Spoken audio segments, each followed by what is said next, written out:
Después del diluvio, la humanidad emergió sobre tierra firme con una nueva oportunidad. Pero pronto, lo que debía ser reverencia se convirtió en arrogancia. El hombre volvió a levantar sus ojos no para buscar a Dios, sino para desafiarlo.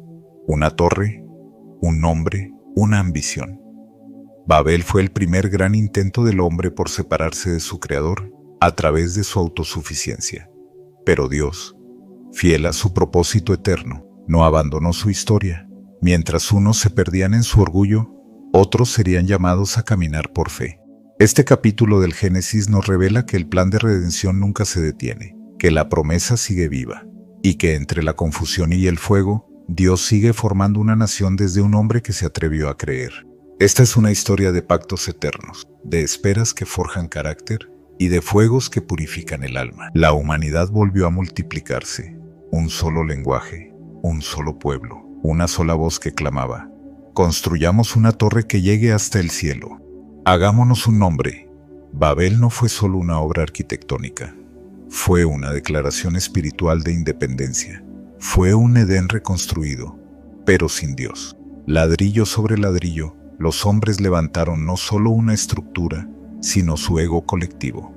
Querían alcanzar el cielo por sus propios medios, no por comunión, sino por competencia, no por relación, sino por rebelión.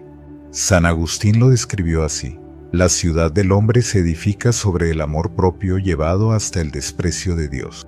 Babel fue la encarnación de esa ciudad, pero Dios descendió, no con destrucción inmediata, sino con una estrategia que rompiera la unión del pecado, la confusión de lenguas.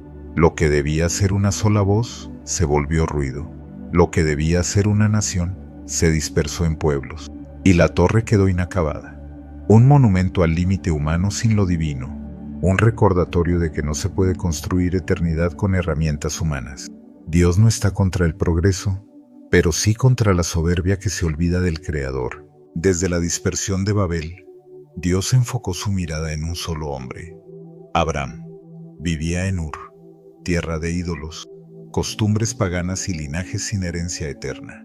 Pero Dios lo llamó, no por su fuerza, no por su conocimiento, sino por su disposición a obedecer. Sal de tu tierra, de tu parentela, de la casa de tu padre, y ve a la tierra que yo te mostraré. Abraham obedeció sin mapa, caminó sin saber el destino. Solo tenía una promesa: haré de ti una gran nación, te bendeciré. En ti serán benditas todas las familias de la tierra. Era un pacto imposible. Él ya era viejo, su esposa estéril. La promesa sonaba como una burla. Pero Dios no juega con la esperanza. Él planta semillas de fe que florecen en el tiempo perfecto. Con cada paso, Abraham construía altares, no ciudades, no torres. Altares, lugares de adoración, de encuentro, de entrega.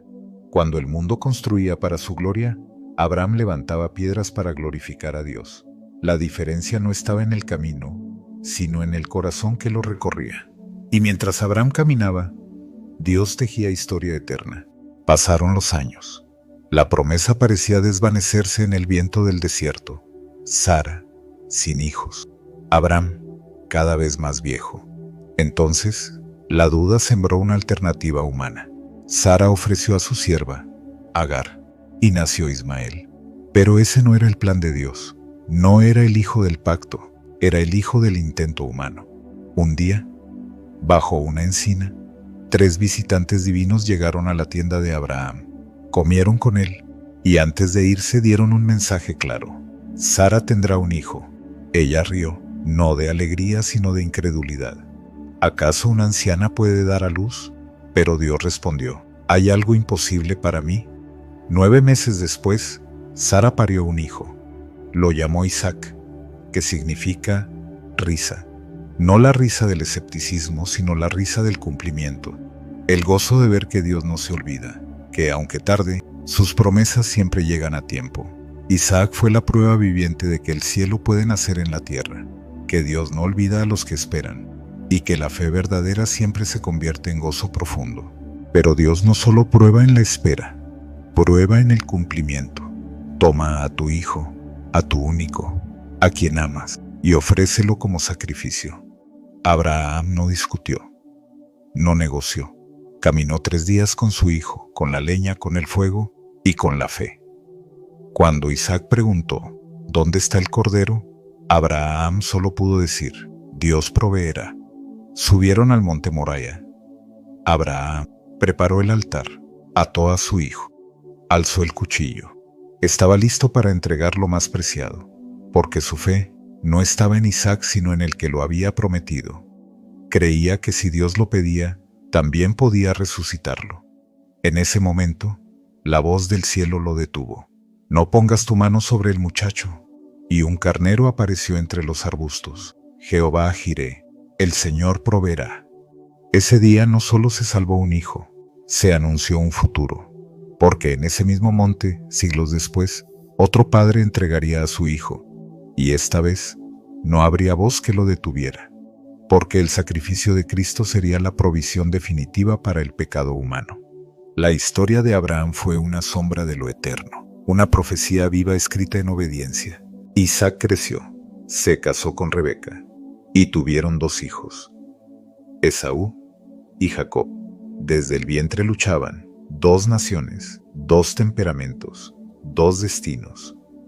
Esaú era el primogénito, fuerte, cazador.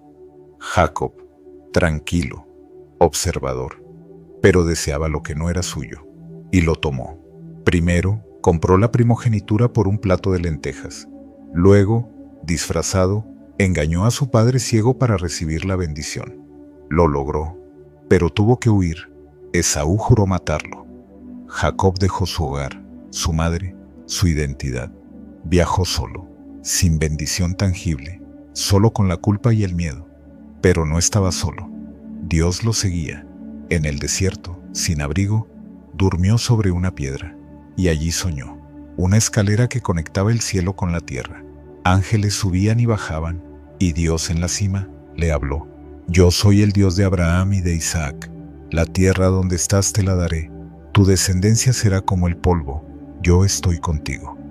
Jacob despertó transformado. Dios está en este lugar, y yo no lo sabía. Levantó un altar. Lo llamó Betel, la casa de Dios. Ese sueño marcó el principio de su transformación de suplantador a patriarca. Desde las ruinas de Babel hasta el altar de Moria, desde la risa de Sara hasta el sueño de Jacob. Esta parte de Génesis nos muestra que Dios no escoge a los perfectos, escoge a los disponibles, que sus promesas no se cancelan por nuestros errores, y que cada altar levantado en fe es una respuesta al orgullo que el mundo ofrece. Si esta historia te habló, compártela, porque hay quienes aún viven en Babel y necesitan encontrar Betel. Deja tu comentario. Suscríbete y no te pierdas la parte 3 de luchas, sueños y redención, porque cuando Dios llama, nunca es el final, siempre es el comienzo.